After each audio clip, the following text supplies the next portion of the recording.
Selamat pagi saudara sekalian. Mari kita membuka surat Roma pasal yang pasal yang ke-8. Roma pasal yang ke-8. Kita akan melihat dan saya akan khotbahkan dari Roma pasal yang ke-8 ayat 1 sampai ayat yang ke-4. Saya akan bacakan bagi kita semua. Demikianlah sekarang tidak ada penghukuman bagi mereka yang ada di dalam Kristus Yesus.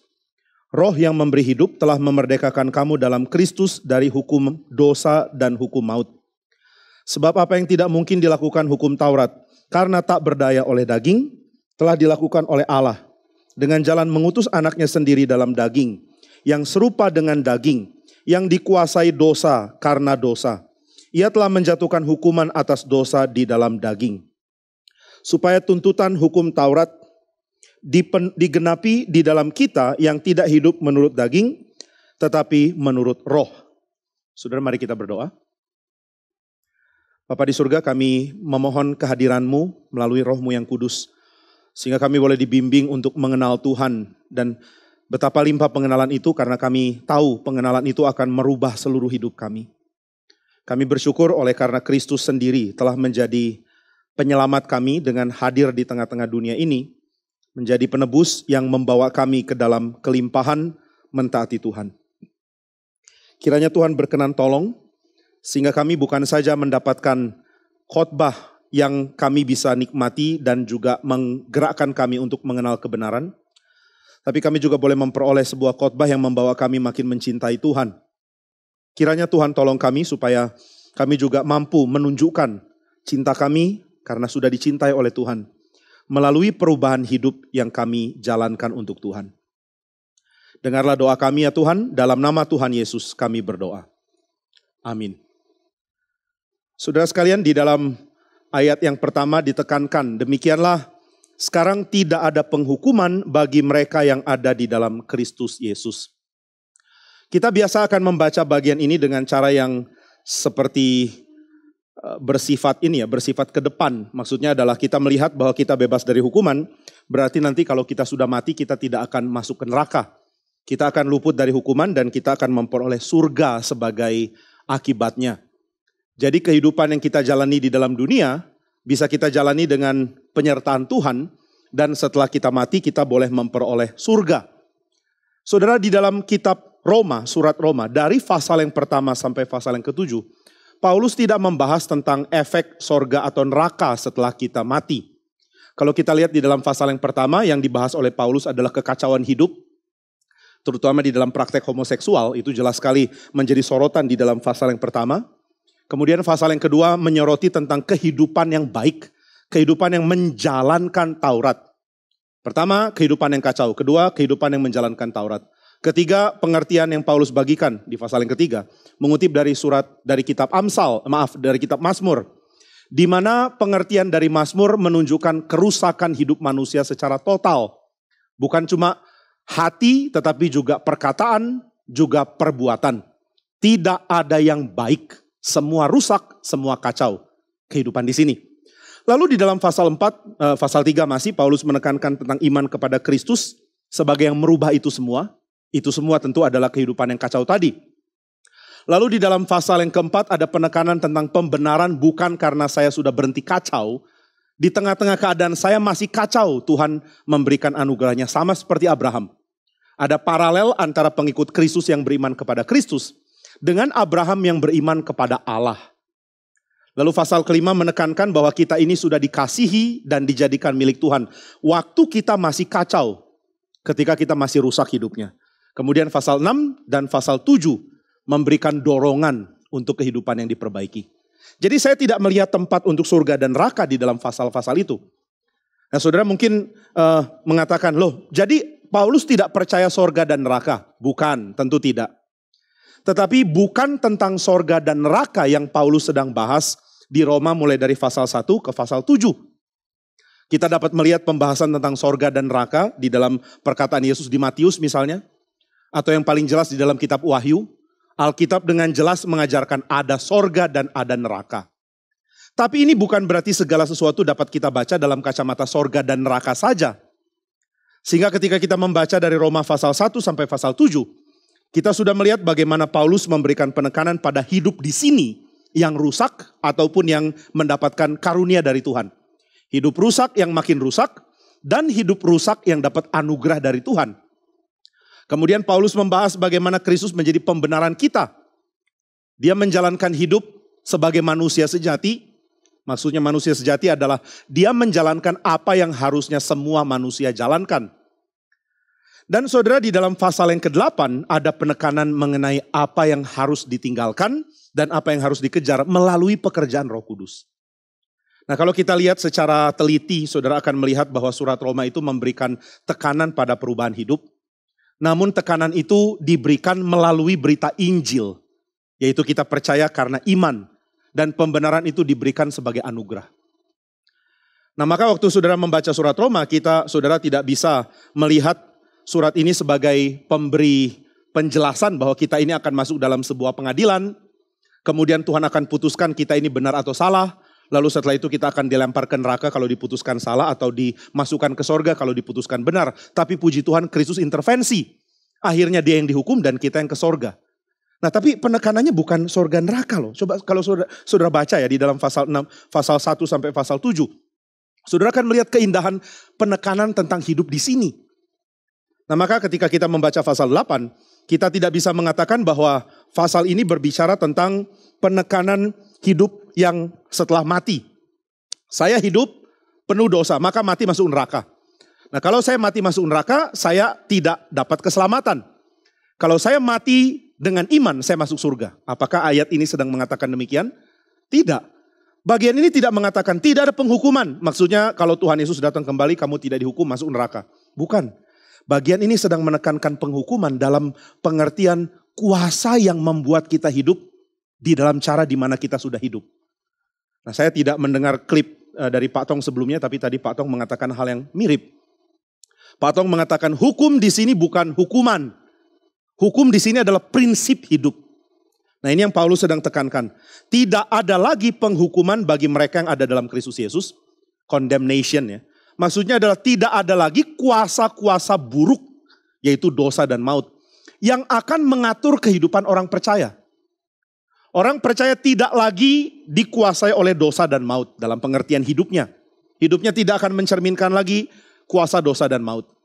Kenapa tidak? Ayat 2 menjelaskan. Dikatakan hukum roh hidup di dalam Kristus membebaskan, memerdekakan kita dari hukum dosa dan hukum maut. Saudara, di dalam ayat yang kedua ada hal yang sangat bahaya untuk hilang, tidak diterjemahkan dan LAI lalai menerjemahkannya. Di dalam bahasa asli ada perkataan hukum roh hidup. Di sini dikatakan roh yang memberi hidup. Hukumnya hilang. Entah kenapa kata hukum tidak diterjemahkan. Padahal itu adalah bagian yang sangat esensial di dalam ayat yang kedua, supaya orang tidak membenturkan pekerjaan roh dengan hukum. Pekerjaan roh itu sendiri adalah hukum. Pekerjaan maut dan dosa adalah hukum yang lain.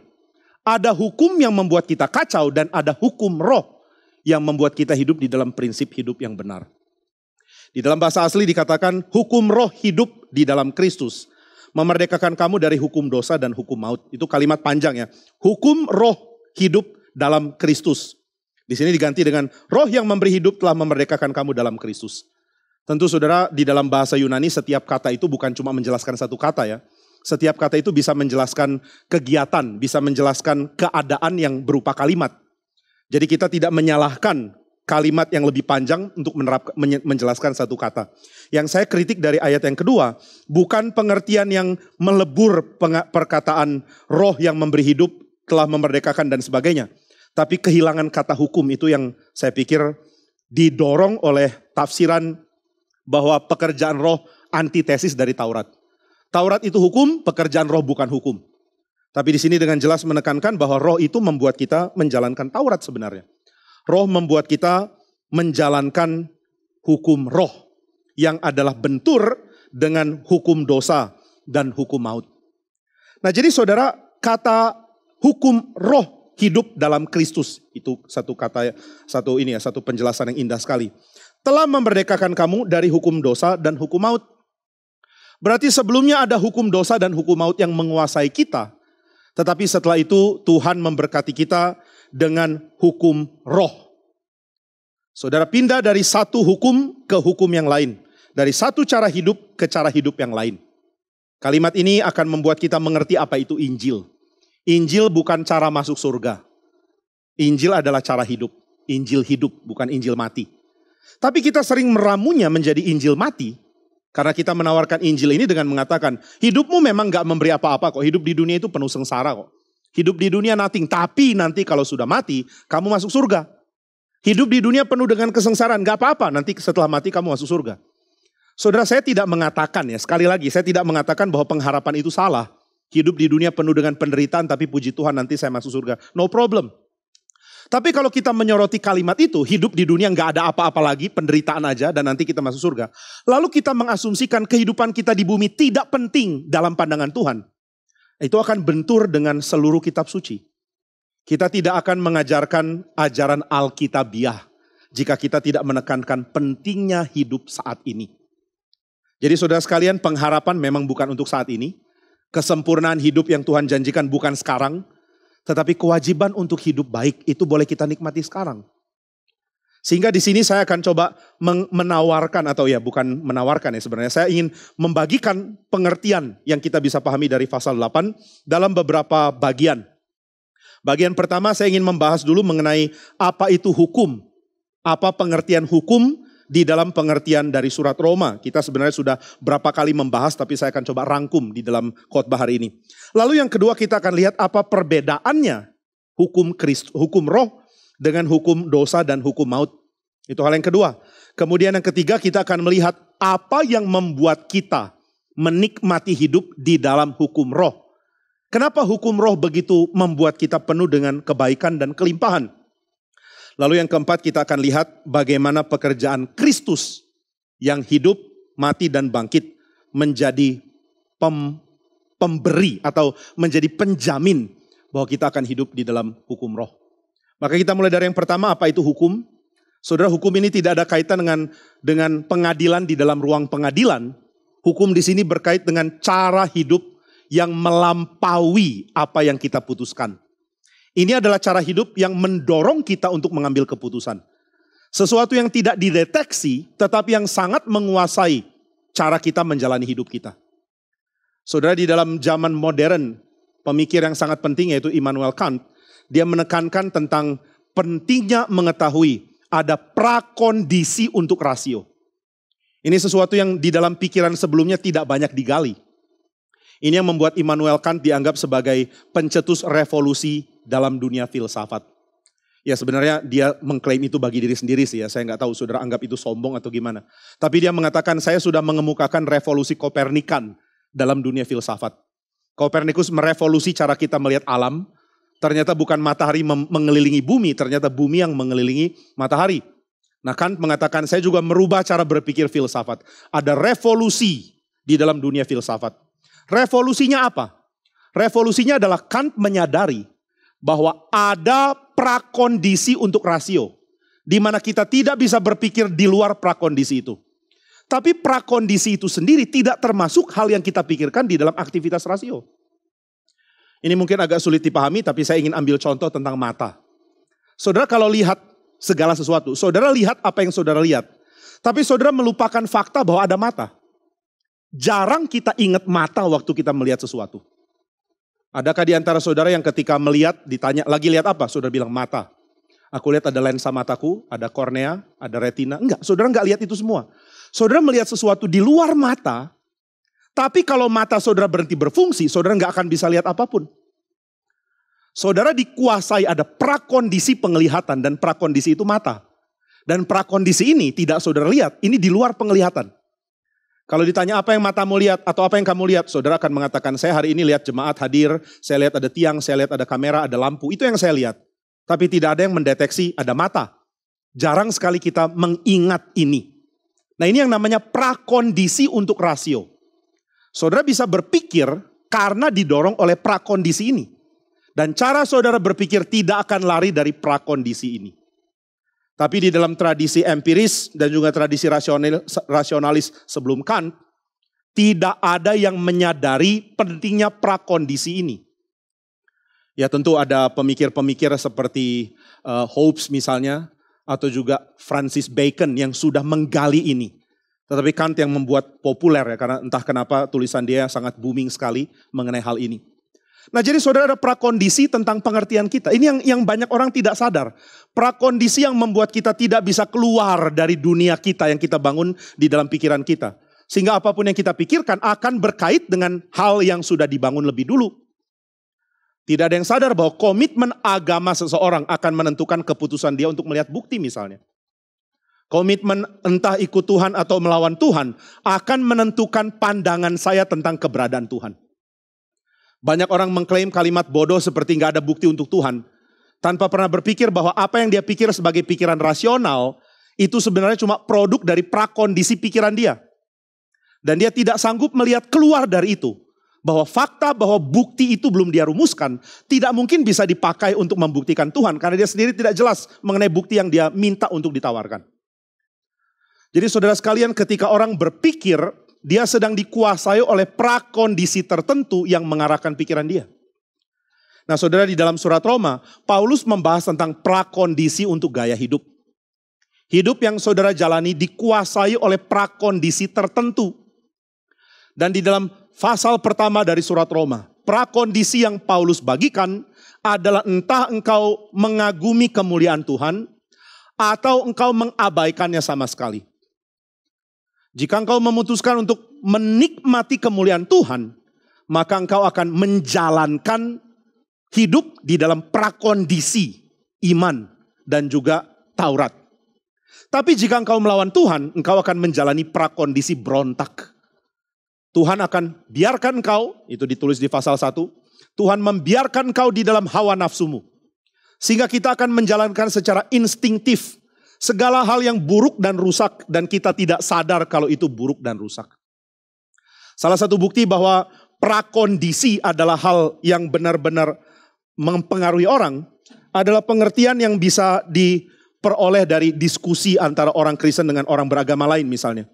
Saudara, ketika orang mengatakan kalimat ini sudah ketahuan prakondisi dia seperti apa ya, apa yang menggerakkan dia untuk berpikir.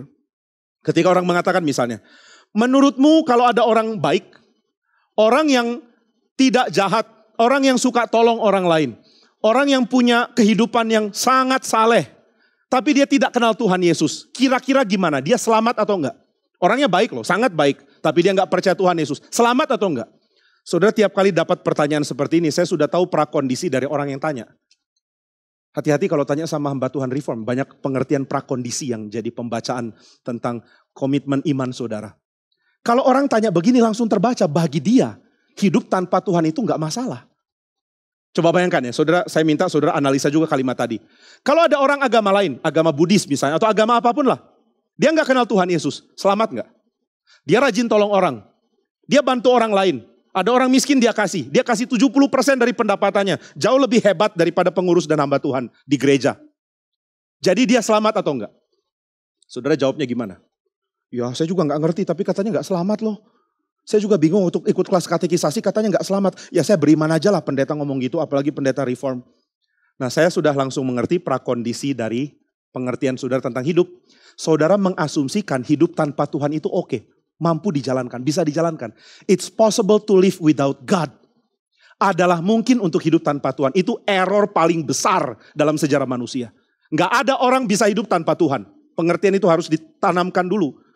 Maka kalau saya dengar perkataan itu dalam hati langsung kecewa kalau dia sudah lama di GRI ya. Kalau baru ya saya maklumi lah. Oh orang baru ya. Tapi kalau yang nanya orang senior, bahkan sebelum GRI ada dia sudah reform. Itu ya luar biasa kan. Sudah reform sebelum GRI, lalu masih tanya pertanyaan itu. Saya pengen jitak tapi gak boleh karena mungkin dia lebih senior atau bagaimana. Tapi saya heran, kok lu bisa mikir gitu sih? Kenapa kamu bisa berpikir ada kemungkinan untuk hidup baik? Standar baikmu error banget. Apakah kamu berpikir manusia bisa baik tanpa menyembah Tuhan? Apa kamu bisa berpikir kebaikan itu hanya dalam membagi harta bagi yang lain? Tentu itu tidak di-exclude, tapi itu tidak segalanya. Apakah engkau berpikir tindakan yang menyenangkan orang lain itulah definisi baik? Definisimu tentang baik masih sangat perlu diperbaiki. Saudara, apa itu baik? Berarti kan sesuai banyak cara menjawab. Nanti kita akan lihat jawaban yang berikutnya di poin yang berikut. Tapi salah satu jawaban adalah ya menurut Plato berfungsi sebagaimana mestinya. Kapal yang baik adalah kapal yang bisa berlayar. Makanan yang baik adalah makanan yang memenuhi kebutuhan gizi. Piring yang baik adalah piring yang bisa tampung makanan. Jangan dibalik-balik. Piring yang baik adalah yang bisa berlayar. Enggak nyambung. Kapal disebut baik karena dia bisa berlayar. Piring disebut baik karena dia bisa tampung makanan. Kuda disebut baik kalau dia bisa bawa orang. Keledai disebut baik kalau dia bisa bawa beban. Jangan dibalik. Keledai baik karena bisa berlayar. Error semua. Lalu dia tanya satu pertanyaan bombastis. Manusia baik kalau apa? Wah, seru ya. Manusia baik kalau berfungsi sebagai manusia. Berfungsi sebagai manusia itu apa? Ini pertanyaan dia nggak jawab, dia bingung. Orang Kristen terlalu cepat mikir, bukan terlalu cepat mikir, terlalu cepat ambil kesimpulan. Malas mikir tapi menyimpulkan. Saya sangat menangisi kondisi zaman kita di mana orang malas berpikir tapi berani ambil kesimpulan. Saudara silakan ambil kesimpulan, tapi saya minta bergumul dulu dalam berpikir.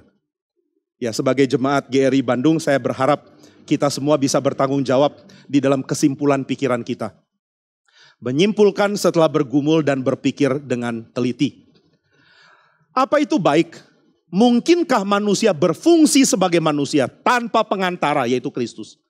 Mungkinkah manusia berfungsi sebagai manusia tanpa Tuhan? Jawabannya jelas. Roma 1 mengatakan, Kejadian 1 mengatakan, bahkan seluruh Alkitab mengatakan, manusia adalah gambar Allah. Dan karena itu manusia tidak mungkin berfungsi sebagai manusia jika dia tidak menyembah Allah. Jadi omong kosong ketika kita mengatakan ada orang baik, baik itu apa? Nah maka saudara, error kita waktu melihat apa itu kebaikan akan menjadi error ketika saudara menuntut Tuhan baik sama saudara. Orang menuntut gereja baik itu apa? Membuat aku nyaman. Karena bagiku baik itu membuat orang lain nyaman. Lihat ada orang ateis bikin orang lain nyaman, bukankah dia baik? Ada orang Buddhis membuat orang miskin nyaman, bukankah dia baik? Pengertian baikmu masih error. Kenapa? Karena ada prakondisi di belakangnya. Prakondisinya membisikkan, it's okay to live without God. Gak apa-apa hidup tanpa Tuhan. Tuhan gak penting. Dia cuma satu aspek kecil yang boleh ada, boleh tidak. Maka gak relevan kalau dia beriman atau tidak. Yang penting dia baik. Dia bisa menyembah Tuhan atau tidak, yang penting dia baik. Nyembah Tuhan gak itu hal yang gak relevan. Maka orang bingung, kenapa ya orang yang baik tapi gak percaya Tuhan? Kok dibinasakan? Ya jelas, mereka gak baik kok. Oh baik, baik itu apa? Nah ini pertanyaan akan balik ke dalam pengertian tentang siapa manusia. Kenapa manusia diciptakan? Benarkah manusia diciptakan? Kalau manusia diciptakan, untuk apa dia diciptakan? Apa yang diinginkan dari pencipta, dari menciptakan manusia? Semua pertanyaan ini kita hapus. Dan kita ganti dengan apa adanya. Pokoknya udah gini ya gini, sekarang ke depan gimana? Nah maka kita tidak mengerti siapa itu manusia, kita tidak mengerti apa itu standar baik. Kita sudah menentukan sendiri mana baik, dan kita menganggap baik identik dengan kenyamanan. Sehingga kita punya cara berpikir yang salah, dan ini yang bahaya. Hidup saudara akan sepenuhnya dikuasai oleh cara berpikir begitu. Kenapa pilih gereja? Karena nyaman. Gereja yang baik, nyaman bagi saya. Kenapa gak suka sama hamba Tuhan ini? Karena dia gak buat saya nyaman. Baik dan gak baik. Nah inilah kekacauan yang terjadi karena ada prakondisi tentang hidup yang kita pilih. Dan Paulus merumuskan dengan sangat indah. Cuma ada dua prakondisi. Yang satu bertuhan, yang satu enggak. Satu bertuhan, satu enggak. Simple. Kenapa mereka hidup gini? Karena enggak bertuhan. Kenapa bisa enggak bertuhan ya Paulus? Paulus jawab karena Tuhan buang mereka. Kenapa Tuhan buang? Karena mereka memutuskan enggak perlu Tuhan. Ini jadi sesuatu yang sangat rumit untuk diselidiki mana duluan ya. Tuhan buang karena apa? Ya mereka memutuskan enggak mau hidup tanpa Tuhan. Ya Tuhan biarkan. Ini versi dari Roma pasal 1 yang harus kita pikirkan. Jadi saudara sekalian, hukum adalah prakondisi untuk kita hidup. Prinsip kalau pakai perkataan Pak Tong di dalam video tadi. Harap saudara bisa tangkap ya. Kata-katanya cepat banget tadi. Saya ingin nanti komen sedikit di grup hamba Tuhan. Karena banyak orang kritik Pak David bicaranya terlalu cepat di grup itu. Saya ingin bilang setelah engkau lihat video klip Speak, kamu akan mengampuni Pak David. Karena khotbahnya masih gak secepat kata-kata Pak Tong tadi. Nah jadi saudara, hukum adalah yang membuat saudara menjalankan hidup yang sekarang saudara jalankan. Hidup error kah, hidup rusak, hidup apapun. Hidup kelihatan baik, baik tanda kutip. Hidup seperti berguna di tengah masyarakat, hidup apapun lah. Model hidup apapun, itu ada prinsip di baliknya. Prinsipnya cuma dua, bertuhan atau tidak. Saudara, kalau orang tidak bertuhan bagaimana? Kalau orang tidak bertuhan, dia akan dikuasai prinsip lain. Jadi saudara bukan bertuhan dan netral, enggak. Bertuhan atau dikuasai oleh dosa dan maut. Maka saudara, ketika Tuhan membiarkan manusia menjalankan kehidupan mereka sendiri sesukanya, mereka akan menjadi orang yang dipengaruhi oleh dosa dan maut. Prinsip hidup mereka adalah dosa dan maut. Ini yang ditekankan di dalam ayat yang kedua.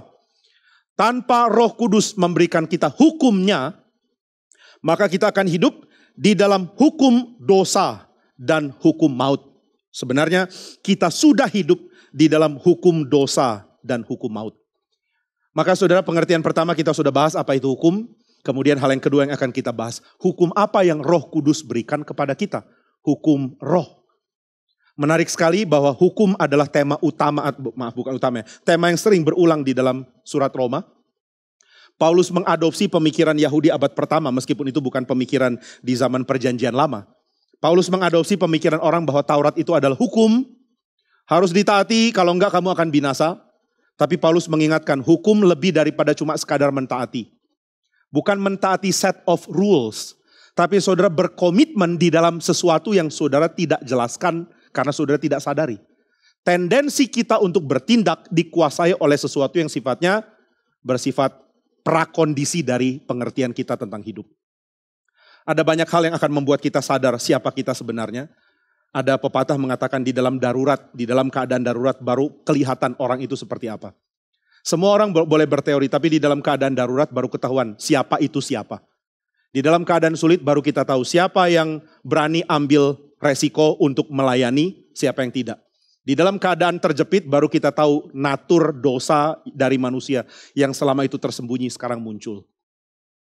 Jadi saudara sekalian, kita tidak tahu siapa kita sebenarnya sampai kita dijepit di dalam sebuah keadaan dan prakondisi tentang hidup itu mengambil kemungkinan untuk ditunjukkan. Nah, ini kamu sebenarnya. Kamu memilih jalan dosa, kamu memilih jalan cemar, kamu pilih untuk mementingkan diri, kamu pilih untuk korbankan orang lain demi keselamatanmu.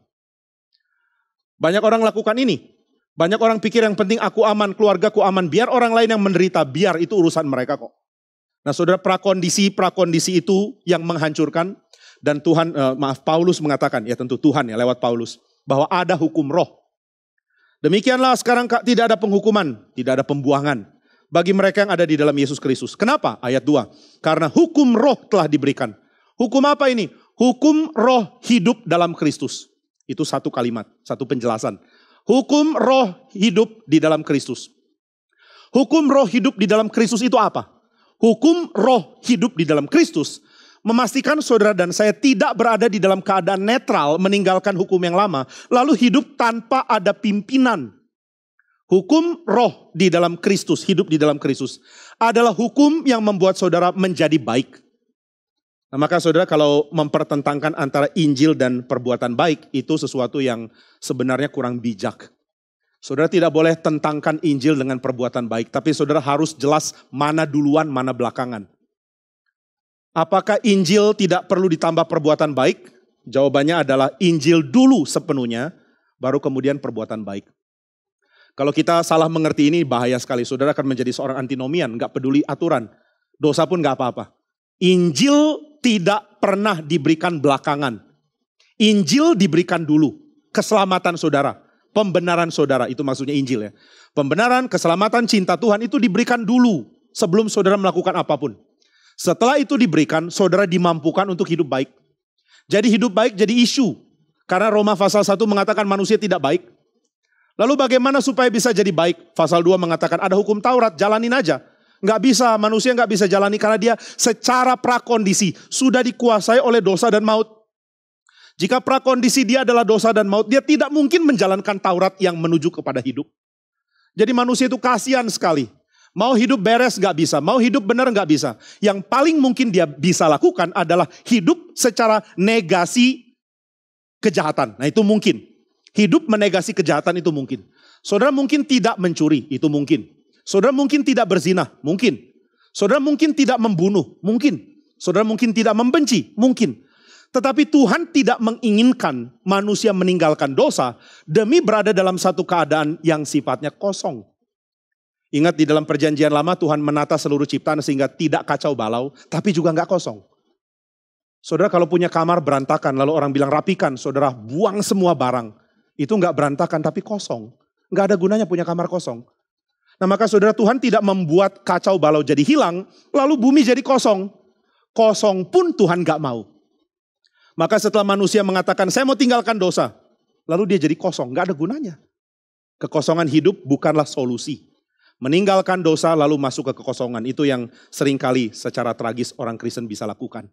Saya sudah gak berdosa lagi, dulu saya berdosa. Lalu merayakan dengan kesaksian, dulu saya orang jahat, suka mencuri, suka mukul. Sekarang saya sangat meninggalkan. Saya gak pernah mukul lagi, saya gak pernah mencuri. Ya tapi kamu kosong, gak ada gunanya. Kosong. Lalu yang kedua adalah baik didefinisikan sebagai keadaan tanpa gejolak atau tanpa konflik misalnya.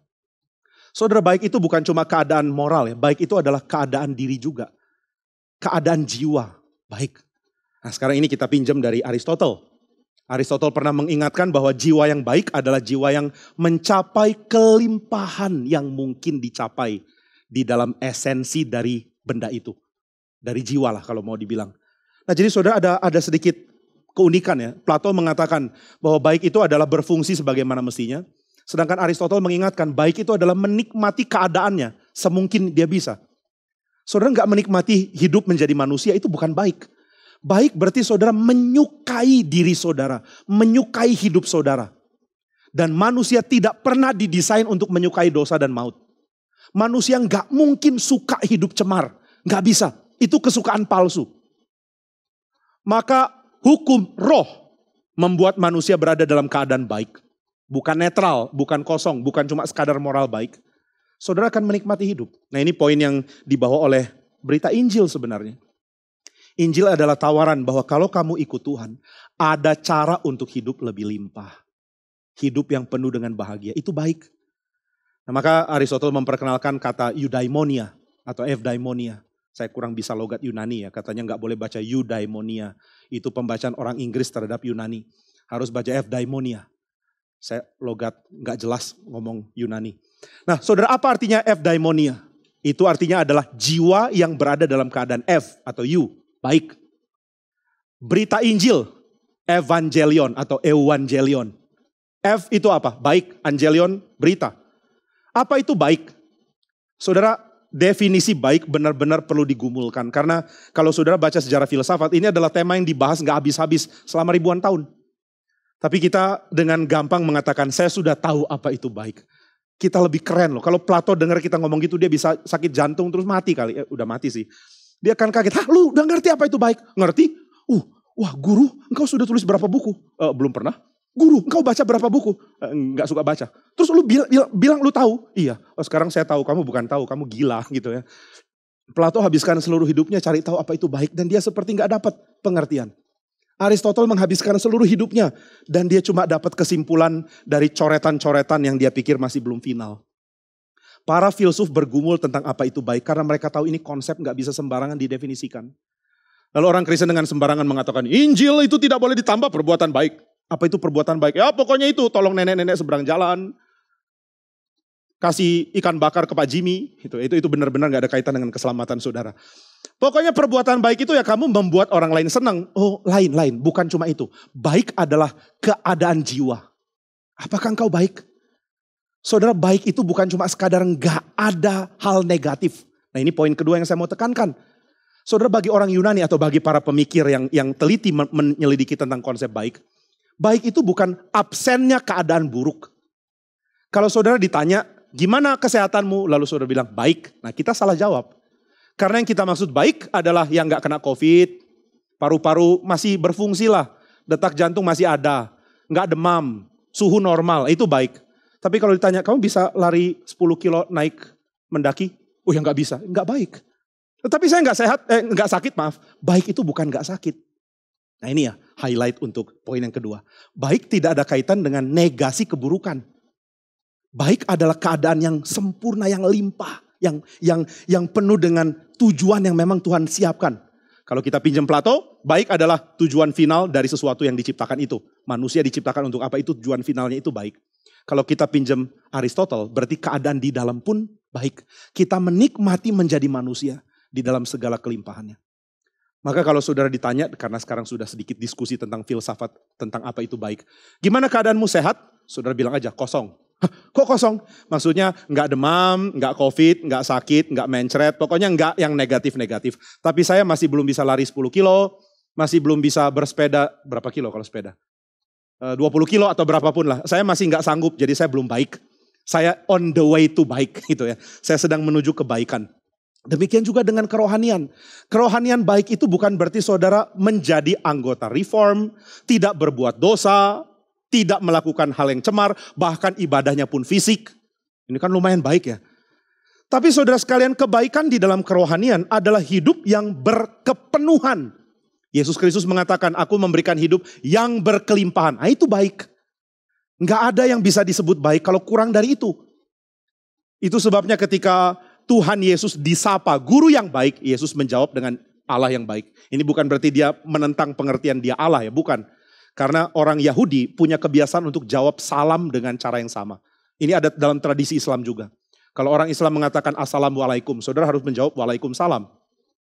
Loh, kenapa harus jawab itu? Karena orang itu sedang mengharapkan, sedang mendoakan supaya selamat itu sampai kepada engkau. Assalamualaikum warahmatullahi wabarakatuh gitu. Semoga engkau selamat dan mendapatkan berkat dan ya itulah kira-kira. Ini bukan bahasa Arab anyway. Nah, jadi saudara diharapkan oleh orang yang bilang assalamualaikum warahmatullahi wabarakatuh sebagai orang yang akan dapat berkat dan semoga kamu selamat. Saudara harus jawab sama. Saudara nggak bisa bilang ya ciao atau apa, nggak bisa.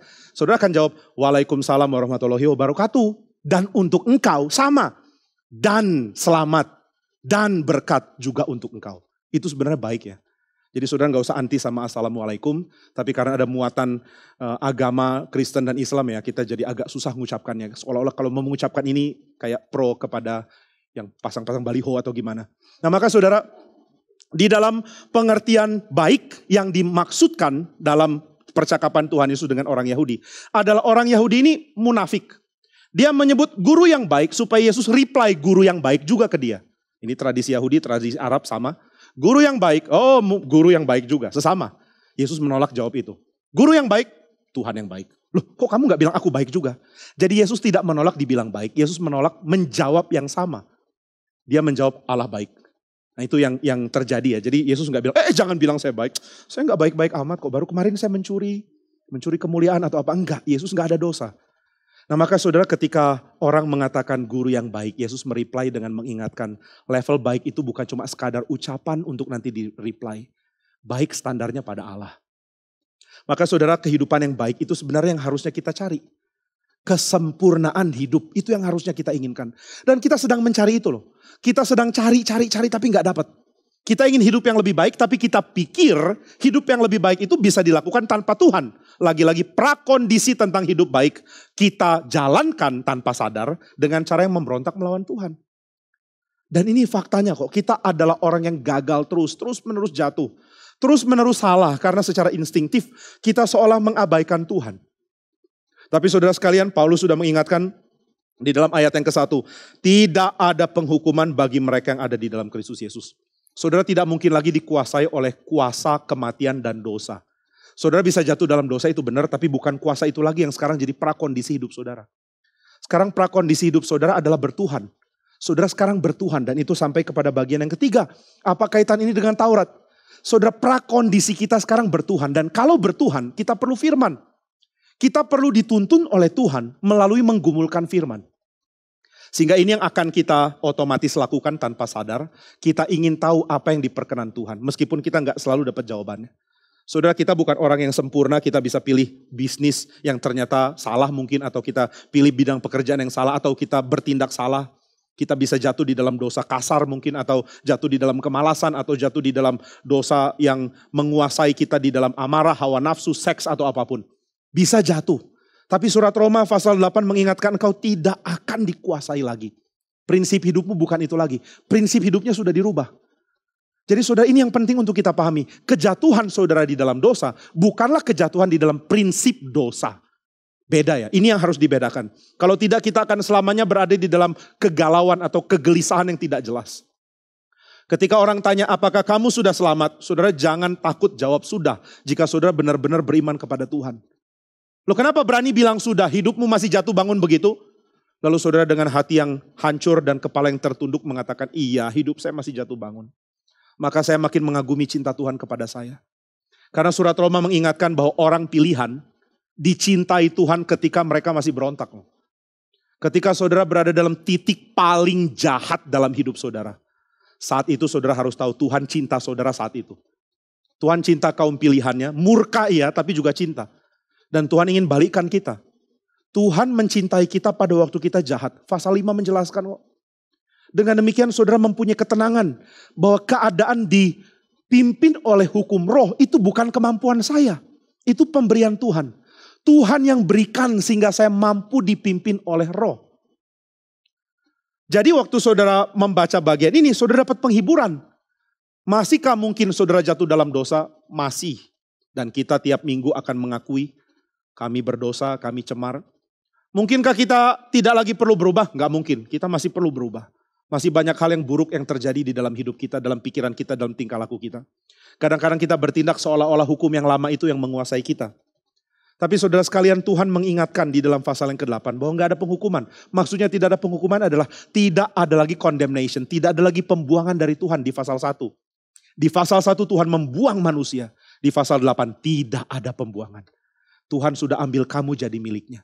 Lalu kalau saya jadi milik Tuhan, saya masih berdosa bagaimana? Tuhan memberikan hukum yang baru, prinsip.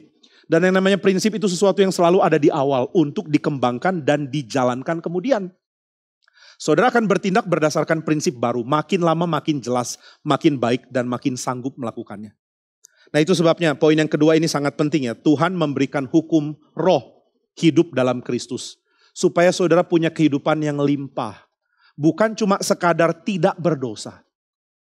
Kita bisa, mungkin saudara pernah ikut ya, ada semacam kebaktian retreat yang malam terakhirnya akan ada tulis di kertas dosa-dosamu. Saya pernah ikut itu beberapa kali, suruh tulis dosa-dosanya. Lalu saya mau tulis dosa-dosanya, saya tanya lagi sama panitia. Dibacain gak? Kalau dibacain saya bohong. Kalau gak dibacain saya jujur. Enggak dibacain, nanti langsung dilempar ke api. Oke, saya tulis dosa-dosa saya. Lalu kenapa dilempar ke api? Ini artinya dosamu sudah hilang. Tapi ya saya kosong, di tangan gak ada hal-hal baik. Cuma hal-hal buruk untuk dibuang. Lalu hal baiknya apa?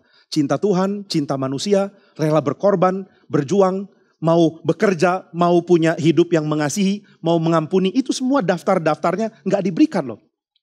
Kebiasaan kekristenan di dalam tradisi kita adalah buang dosa, tapi tidak ambil kebaikan.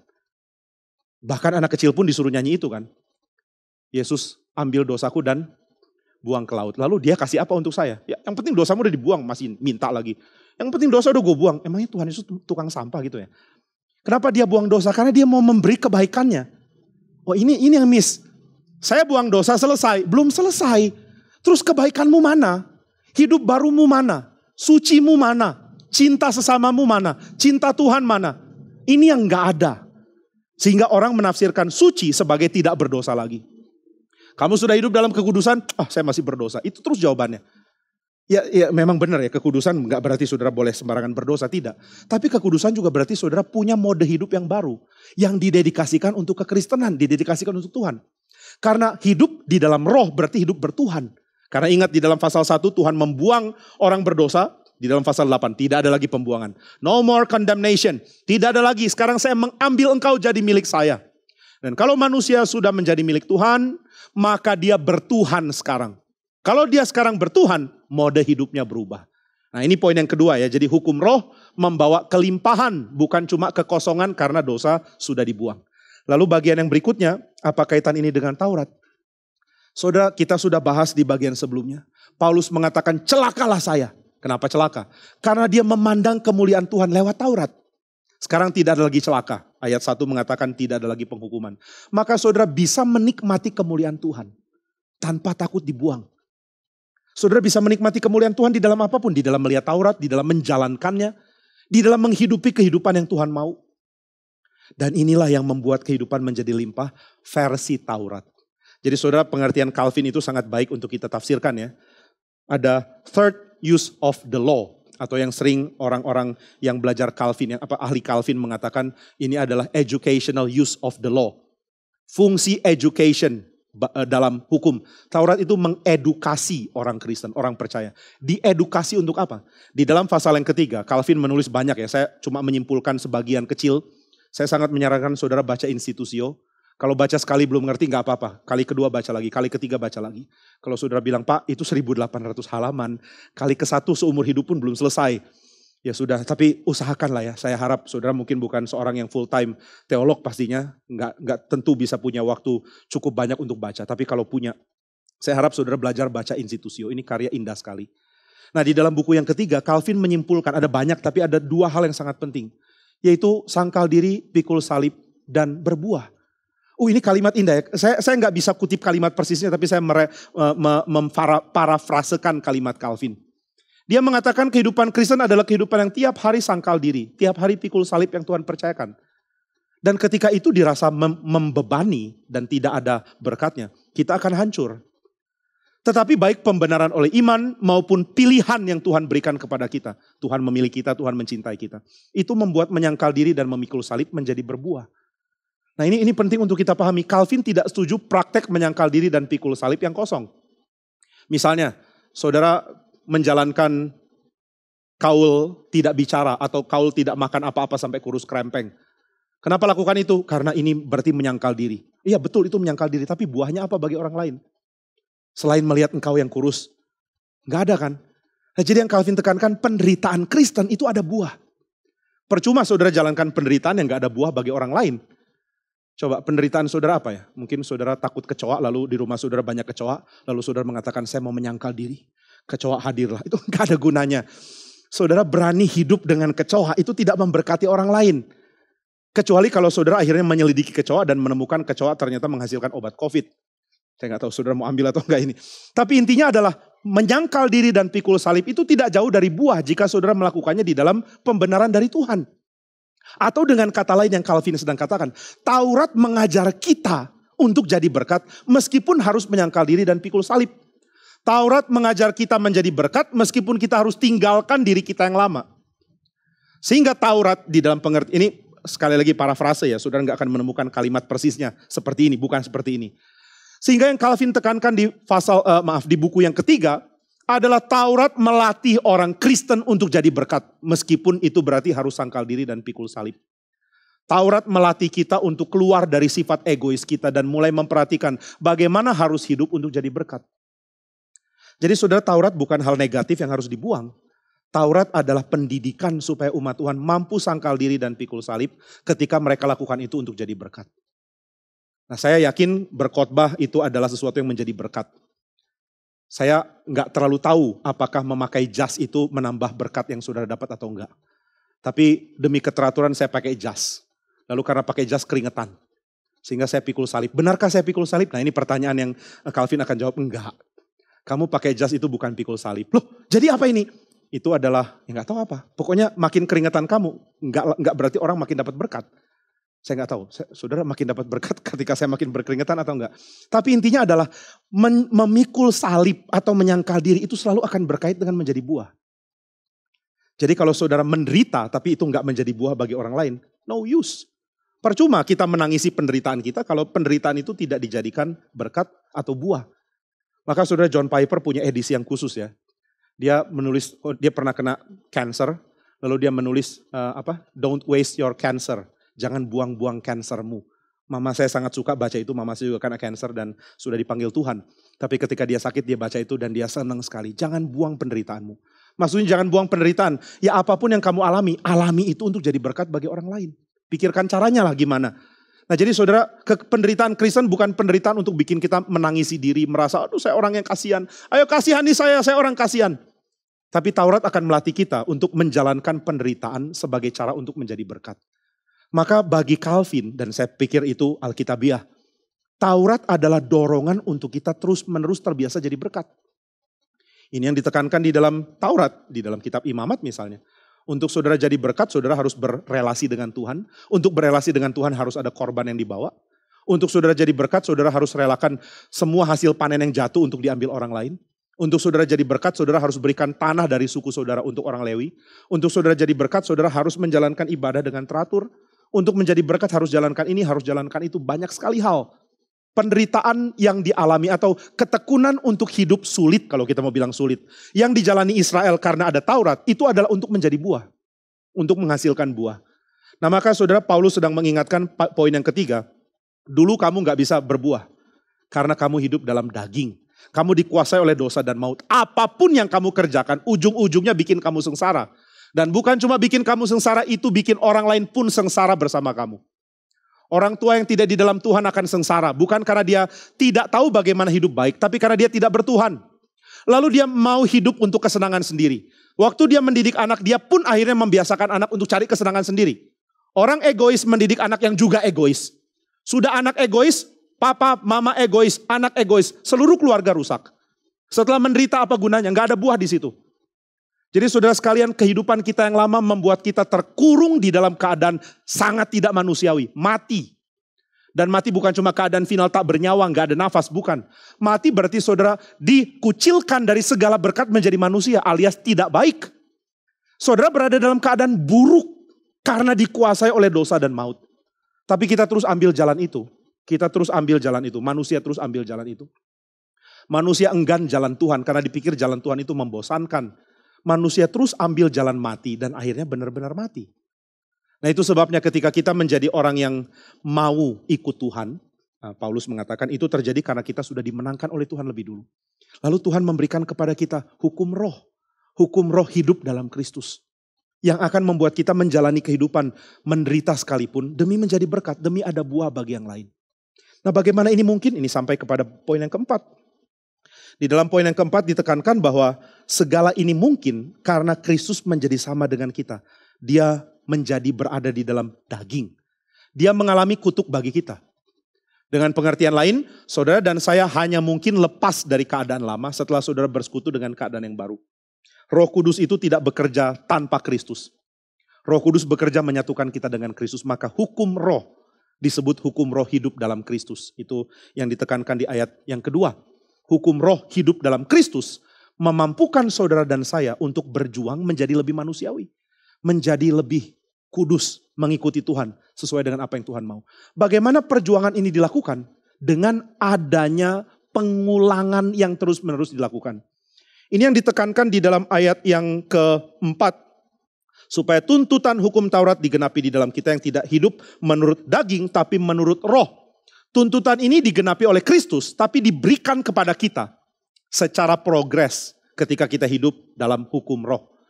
Maka saudara ada tuntutan untuk dibentuk, dan itu adalah sesuatu yang dialami harian. Saudara mengalami pembentukan tiap hari.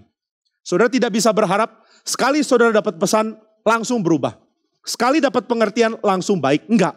Ada pembentukan yang dikerjakan oleh roh. Sama seperti Taurat membentuk Israel, demikian hukum roh membentuk saudara dan saya. Jadi benturannya di sini adalah hukum roh dan hukum dosa dan maut. Bentur. Ada prakondisi yang berubah dan prakondisi ini akan berwujud di dalam kehidupan saudara sehari-hari. Di dalam progres yang diatur. Ada habit, ada liturgi kalau pakai kalimat dari James Smith. Ada liturgi yang harus saudara jalani. Saudara saya baru baca sebuah artikel pendek tentang neuroplastologi. Kemampuan otak untuk merubah dirinya berdasarkan sebuah kegiatan yang diulang-ulang. Ini satu hal yang saya coba baca-baca ketika papa saya mengalami tumor, kemudian sempat stroke, lalu tangannya seperti sulit bergerak karena tumornya. Lalu saya baca-baca dan ternyata salah satu yang harus dilakukan adalah melatih otak. Bagaimana melatih otak? Dengan aktivitas fisik yang diulang. Saudara, ini ada beberapa artikel yang saya baca, salah satunya yang cukup lucu ya. Orang muda biasanya akan coba untuk membuat tangannya bisa ada semangka, mangga atau apapun dengan cara angkat berat. Sudah angkat berapa lama, dia nggak lihat ada perubahan, lalu dia berhenti. Tapi saudara, artikel itu mengatakan perubahan yang langsung terjadi itu otak.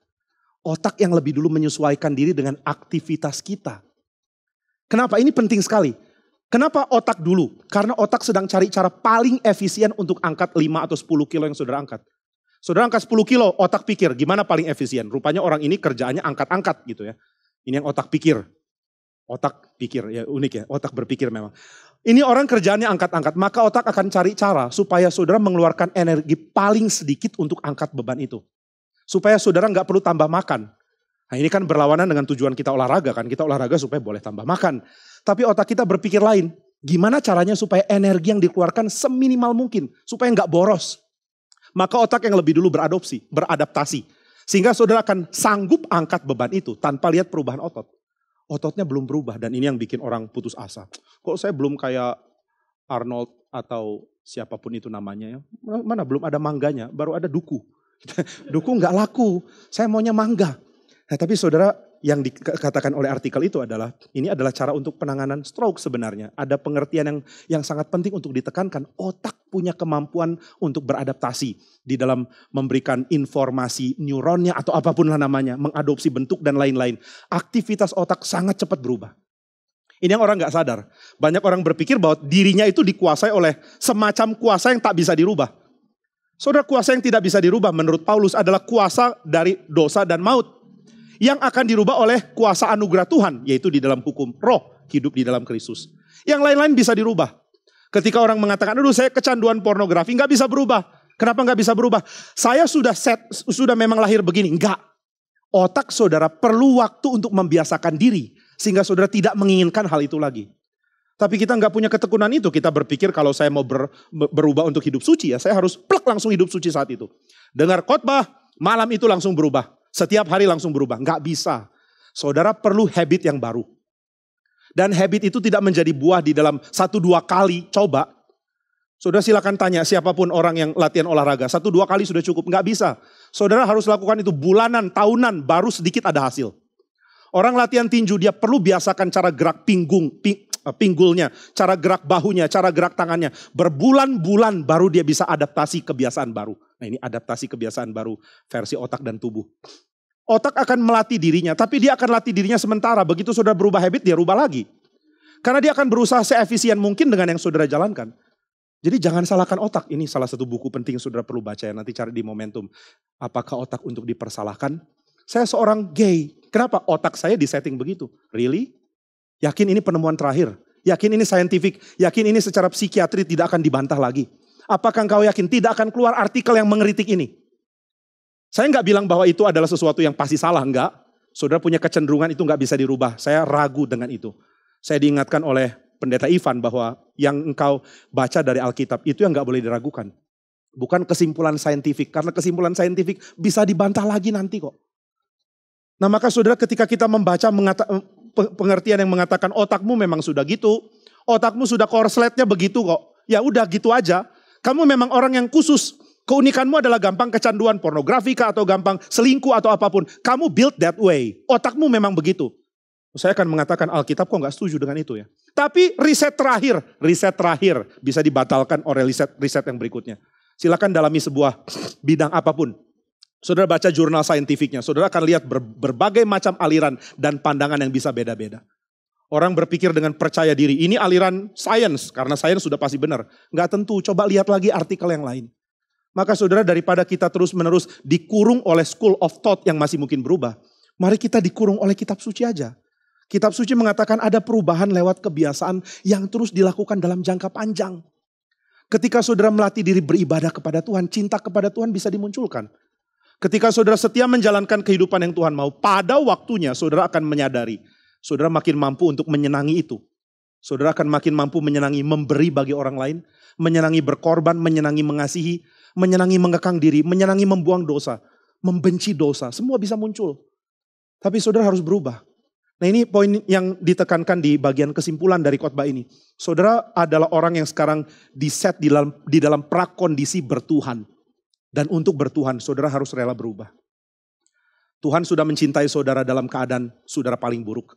Tapi setelah Tuhan mencintai, Tuhan ingin saudara menjadi baik. Di dalam segala pengertian yang penuh. Dan Tuhan mau saudara menjadi baik di dalam ibadah kepada Tuhan.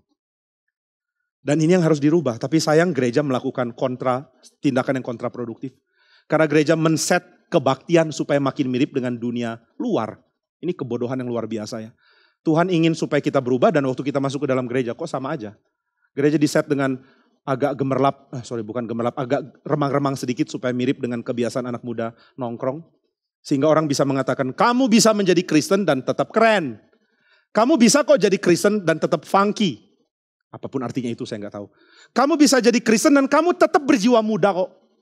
Saudara, jiwa muda itu apa sih? Sekarang anak-anak muda banyak yang kembali ke 60s. Senang hal-hal yang berbau tahun 60 dan 70. Saya ketemu ada satu anak remaja yang koleksinya itu segala yang berbau tahun 70. Dia senang gambar-gambarnya itu Vespa tahun 70, mobil tahun 70, kemudian segala hal yang berbau tahun 70. Saya jadi kenal dia karena saya juga suka arloji tahun 70. Harganya murah dan naik. Nah ini kalau mau informasi silakan. Nah saudara, tahun 70 disenangi sama anak remaja, lalu saudara mengatakan ayo dong berjiwa muda. Ini anak jiwa tua loh. Tapi it doesn't matter, bukan itu masalahnya. Masalahnya adalah kita sering mendapatkan gembar-gembor tentang identitas kita dari orang luar yang gak ngerti kita. Dan itu bodoh sekali ketika anak muda mengatakan saya harus sesuai dengan pola pikir ini. Enggak harus kok. Maka saudara ketika orang mengatakan kamu tetap jadi Kristen dan bisa tetap keren. Itu apa gunanya ngomong kayak gitu ya? Apakah cinta Tuhan itu terlalu murah sehingga engkau tidak perlu berubah?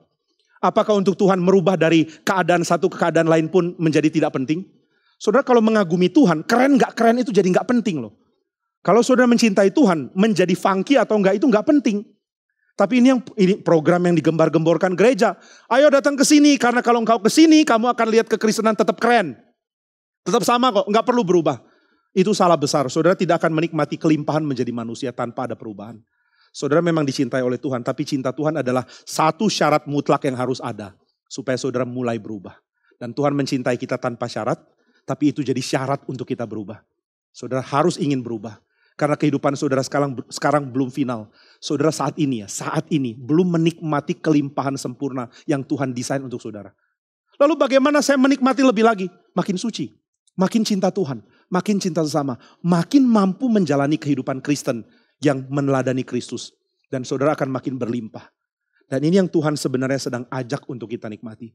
Maka mari kita nikmati, mari hidup di dalam hukum roh, hidup di dalam Kristus. Mari kita berdoa. Bapa di surga, kami bersyukur karena setiap berkat yang Tuhan berikan lewat firman boleh sampai kepada hati kami.